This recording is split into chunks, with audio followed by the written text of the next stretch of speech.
Welcome to another episode of In the Kink of Things.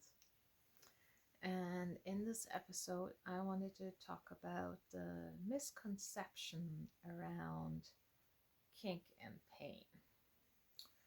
So, yes, there are some people who enjoy pain for the sake of pain. But most people who are into what I call the harder sensations, such as flogging, paddling, impact play, all the way up to, some of the extremes of cutting, burning, that kind of thing. It is all about set and setting. If you gave the average kink person, they walked, they stubbed a toe, that would not necessarily be pleasurable for them. That very likely would hurt, and they would curse and swear and, be mad that they stubbed their toe. Now, if that same level of pain was applied in a way that they would receive in a setting where they're being, for instance, sexually stimulated, they're aroused, the body is high on endorphins, that same level of impact could very well be adding to their pleasure at that time. Same level of neural signal going to the brain, completely different set and setting. So this is where often there's a lot of misconception around you like unusual forms of play, so you must like pain. This was one of the things that one of my partners in the past was very adamant that I'm a masochist, which I am very sure I'm not, because I don't like pain for pain's sake. That's not something that interests me. I do like pushing my boundaries, and I do enjoy playing with some of the harder edges around sensation play. But I don't do it just for the sake of it. And then there's the other side of it where people are like, you must be crazy wanting a flogging.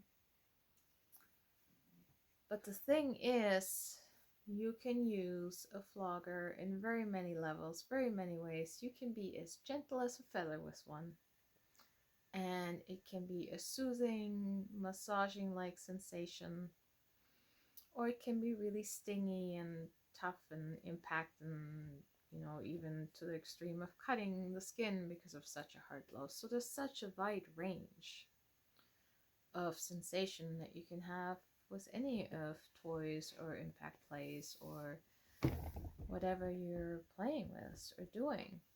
Even using a fingernail, scratching somebody or just running it across the face gives you a different sensation. And it just creates a different sense of sensory input.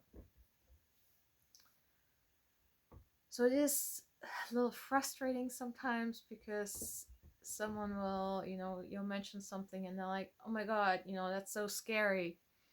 And it's like, no, it's not. It's just new. It's different. It's unusual. It's not something you may have had any experience with. But the first time you go to school, it's scary, right? And then you go for 12 years and it's old hat or more. And it's just a next level of experience, a level of understanding, and a level of what's going on. And also knowing that things are different for each individual. It is not the same. Even vanilla ice cream has a variety of flavors or ways of being vanilla.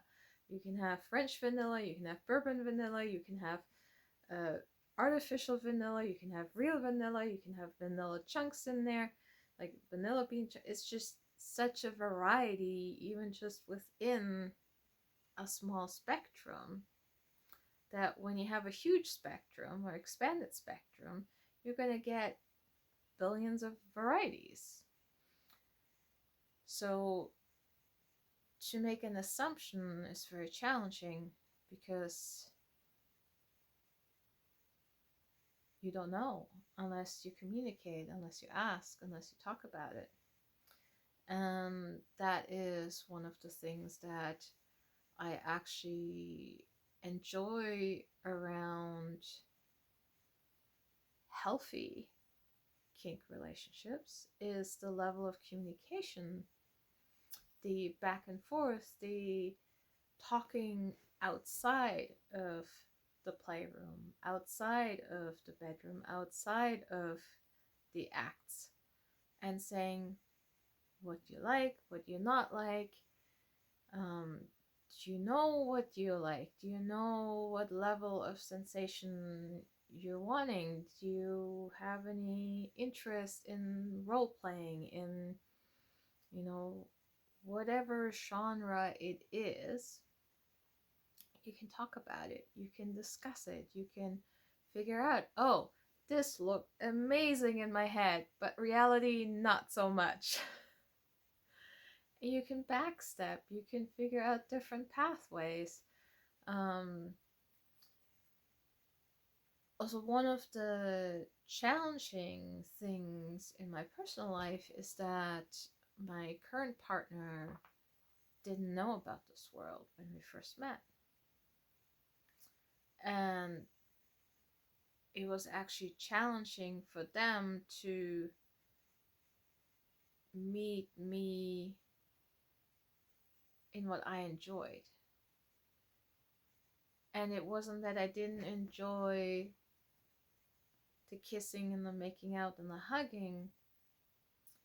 It's just I wanted a little bit more on top of that. And it's ironic because I expanded their horizon in a way that they didn't even know was possible. But sometimes they also get stuck in the, well, you like this, so this is what I have to do. And it's like, no, you're forgetting the whole picture. You're just picking out the one thing, and you say, well, this is what I like, meaning me, so this is what needs to happen. And it's like, well, no, I do like that part, yes, but it's saying like, you only eat sweet things. I want a variety of things. And that can be a challenge sometimes. And this is where you come back to communications. Because you have to talk about these things, even if it's uncomfortable sometimes, or you're thinking they're really trying hard to, meet you at your level, and you don't want to dampen the enthusiasm, but you also want to make sure that your needs are met in a way that is positive. Because if you have someone who, thinks that, just random example, pulling on your ear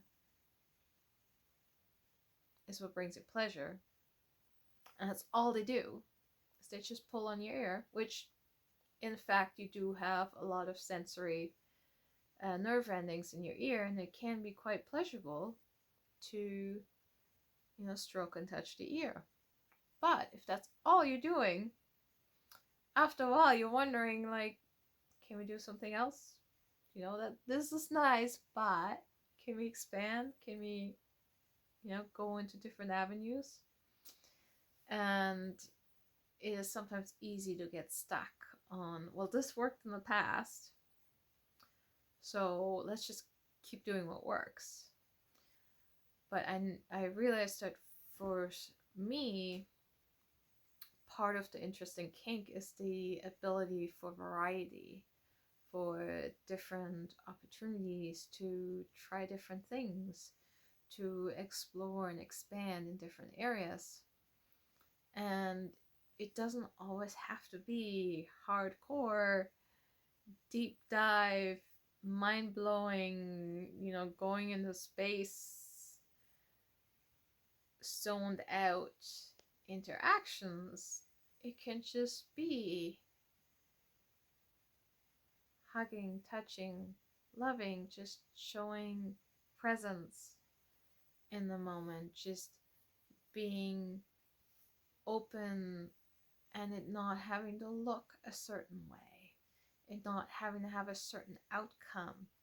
It can just be what it is in that moment. And that's what's anything really in life. It's about being in the moment and being present for what wants to come through, what wants to come out, what wants to express itself. And that can be very disconcerting to people when they're like, we have our habits, we know where we stand, and if we just keep doing that, we'll be fine. Where for me, it's like, no, we've explored that, we've done that, and yes, that's fun to go back to, but let's see what else we can explore. Let's see where else we can expand. Let's see what else we can incorporate. And let's try the tantra. Let's do the energy work. Let's bring things to a different level, or a different consciousness, where it's not just about the physical, but it's about the mind picture, it's about the heart feelings, it's about the connection to the spirit, it's about everything coming together. And that is what personally excites me the most, is that opportunity and that ability to explore and learn and experience things that I didn't know I liked that. I didn't know that was an option. That was really fun. And ways to expand that I hadn't even considered. Or me sharing with somebody else around things that they never considered or would have even tried. And I think that is really the expansive thing, the opportunity to try different things, to wear different clothes, to role play, to be someone different than who you're portraying in your day-to-day life, to explore with how you keep your hair, how you show up, even how you express yourself outside of your gender roles, how you come through. I personally actually feel like sometimes I have a split personality, where I have this very dominant aspect of myself and I have this very receptive aspect. And it is, in my world, feels like, very male dominant and very feminine receptive. And I will, in my head, even sometimes out loud, role play as if I was two people. And I will have that power dynamic within myself, as whether it's playing with impact play with myself, or ropes, or restraints, anything that I feel drawn to in the moment, to explore, to play with. And it is really interesting where I have these different desires coming through, where one is like, let's see how far we can push, and the other one, let's see how long we can receive, or where can we take the physical body? But then also, like, how can we enhance that with the mind? And then once you reach a certain point, the mind just doesn't function anymore. It's like you are in a state where you're feeling, you're experiencing, you're like present, but words are really, really hard. And I've had this experience in different aspects, like through martial arts. We, in that world, we also call it fighter brain, because you're just so up on adrenaline and your frontal cortex kind of shuts down, where you're not thinking, you're just reacting, you're doing, you're not, you're running on programming at that point. And the same happens, or can happen, with sensual sexual stimulation and kink and that world as well. The other experience I had that was actually while receiving a Reiki massage, where I was so high on the energy, on the flow, on this state I was in of just heart open space and being in the body, that words were just too hard.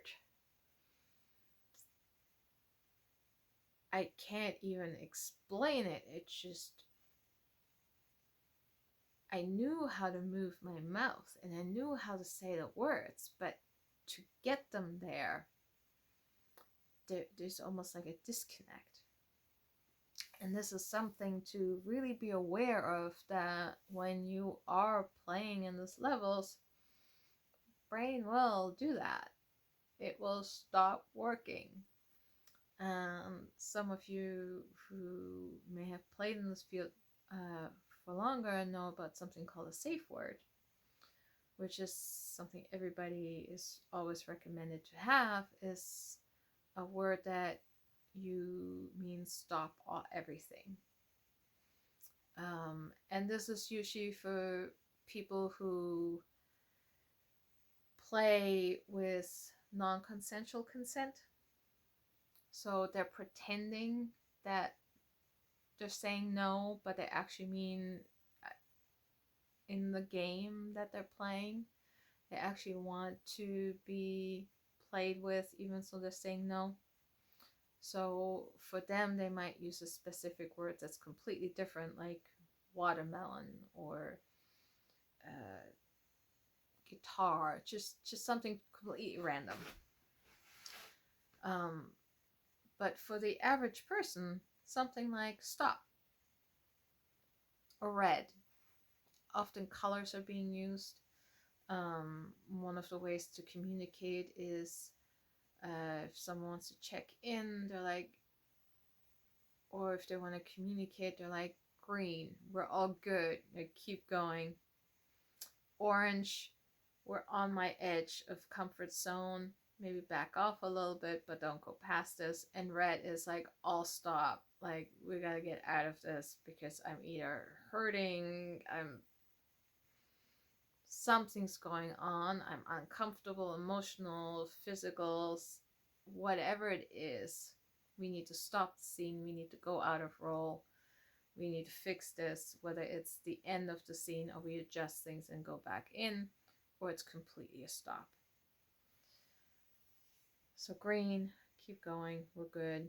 Orange or yellow, kind of at the edge, but we're still okay, maybe back off. Red, complete stop. Now, here's the tricky bit. If you are in that endorphin high that you can get from the play, from whatever you're doing, the stimulation, those words aren't necessarily going to happen. So this is where the responsibility of your play partner comes in for them to really pay attention to who they're playing with, because they have to then be your brain for you to a certain level. Now, someone who has played with each other for a long time, they're going to know, they're going to see the reactions, they'll know where the other person's at and where they can push them or not push them. But if you're new, or if you haven't played with someone before, this is really important to give clear. It may take you a little bit out of the scene, out of the headspace, but when you're first playing, talk more, communicate more. You're not going to go as deep, but you're teaching each other about yourself. And this is the other thing I love about this world, about this exploration around kink, is that it allows you, A, to explore yourself, and B, it forces you to get to know what you like really well, because how are you going to tell somebody else what you like? The worst thing you can do is tell someone, do whatever you want, because that's not true.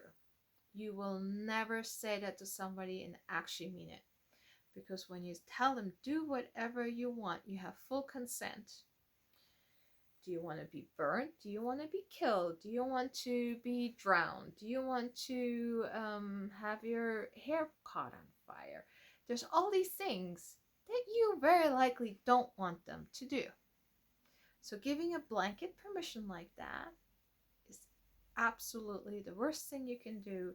It's really hard on your play partner. And it makes it really, really challenging and really hard.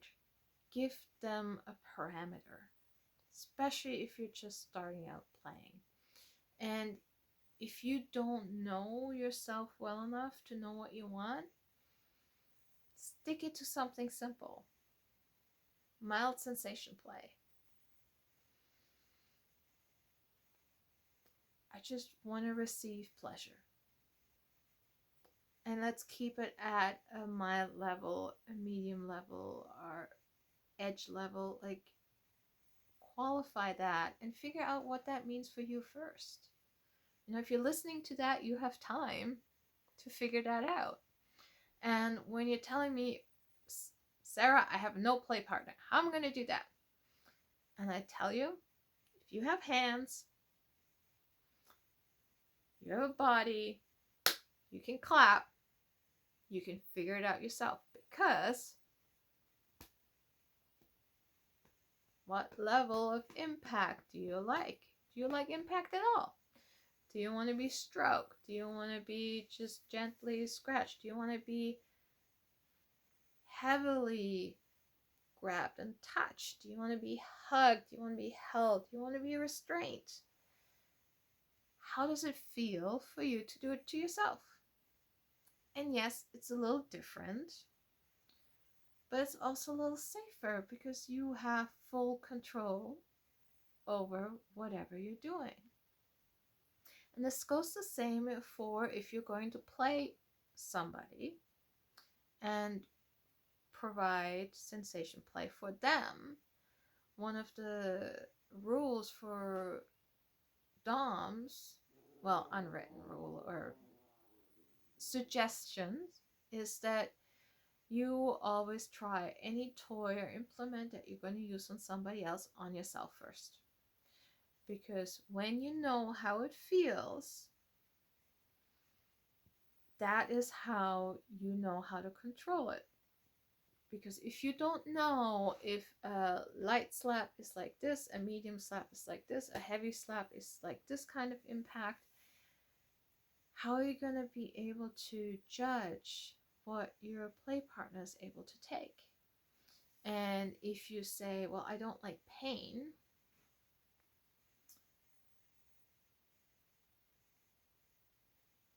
but you're giving it, so you need to know what you're giving. And the thighs, the butt, those are two areas that can take a lot more. There's a lot less sensory nerve endings in those, so you try it on your thigh. And if there's something that you're like, well, I don't like pain, impact play doesn't mean pain. Impact play means sensation. So try out the impact. Start light, start really light, and then build up, and then you will figure out at what level for you it becomes pain. But then this, you can also start with a partner. Start out light and then get feedback from them to work up to what is their level of tolerance. What is the level of tolerance when you're just starting? What is the level of tolerance when you've been playing a while? What if the level of tolerance once they've hit that space where their mind is just shutting off, they're in blissed out mind endorphin space. At that point, it doesn't matter what you're doing because they don't care. They're blissed out on their own high. So knowing those signs, knowing what it looks like, how their reactions changes, how their actions change, is really important, because at that point they're not going to tell you that this is pain, this hurts, this is damaging to their body, because they don't care at that point. They're having their spaced out bliss time. They're not able to have that executive functioning to say, oh, maybe I should tell them to stop because my butt's getting really red and, I gotta sit the next day at work. This is where you gotta work with each other and pay attention. And this is why it's a lot more challenging to play with somebody when you're just brand new or you haven't had a lot of experience yet. Why communications is so important. And this is where communication starts with yourself first.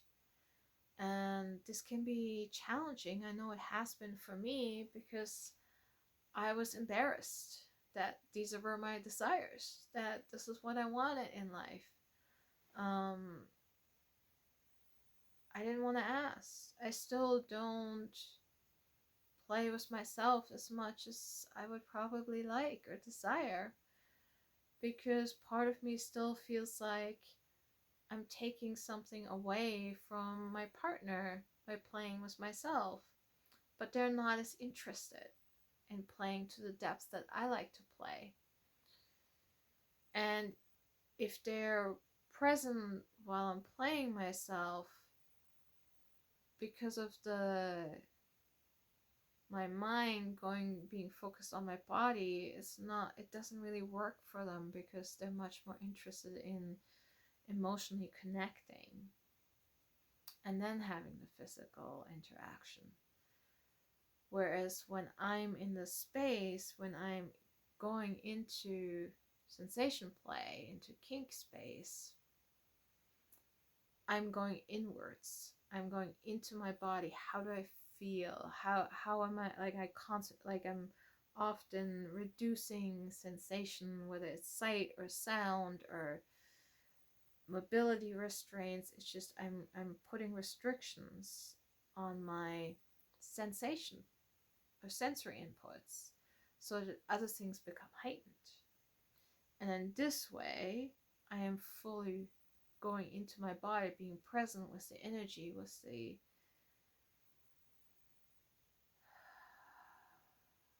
feeling of the now moment. But I'm not connecting to another person in that moment. Unless it's very specifically like doing some eye gazing or cross breathing or just heart opening energy work.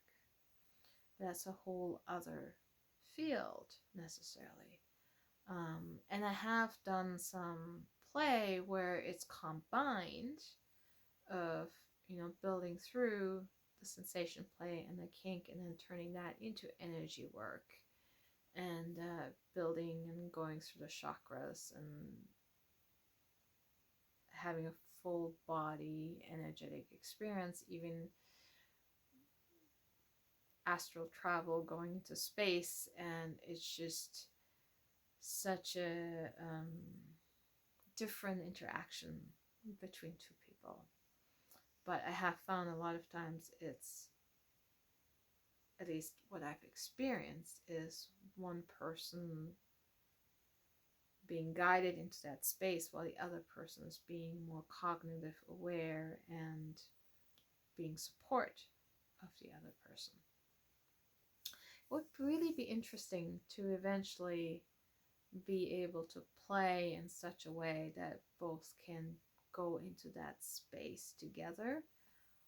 But that's not my reality at this moment. Maybe in the future, who knows?